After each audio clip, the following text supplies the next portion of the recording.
sur la scène internationale depuis le lancement de son offensive militaire en Ukraine en 2022, Vladimir Poutine peut toujours compter sur le soutien ou la neutralité de nombreux pays africains.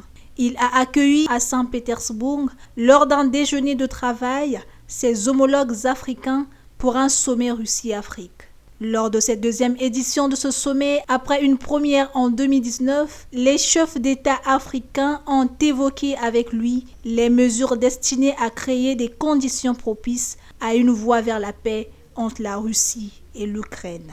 Les frais d'une rivalité ou d'un duel entre éléphants. Tel est le cas du blé qui a intégré les habitudes alimentaires de la plupart des pays africains, aujourd'hui confrontés à des pénuries qui ont un réel impact sur le quotidien de leur population.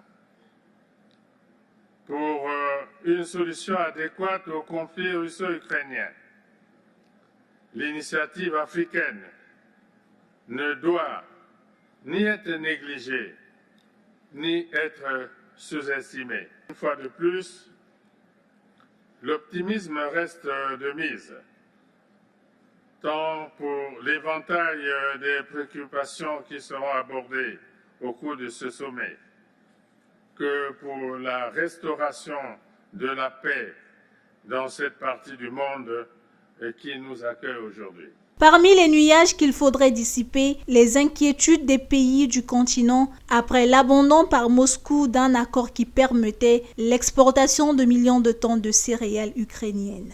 En un an, cet accord avait permis de sortir près de 33 millions de tonnes de céréales des ports ukrainiens, contribuant à stabiliser les prix alimentaires mondiaux et à écarter les risques de pénurie. Cette session plénière était donc l'occasion pour les chefs d'État d'aborder les thématiques allant de la coopération économique à l'alimentation, en passant par l'énergie, la sécurité, mais aussi l'éducation et la santé. Les relations russo-africaines sont excellentes et je m'en félicite.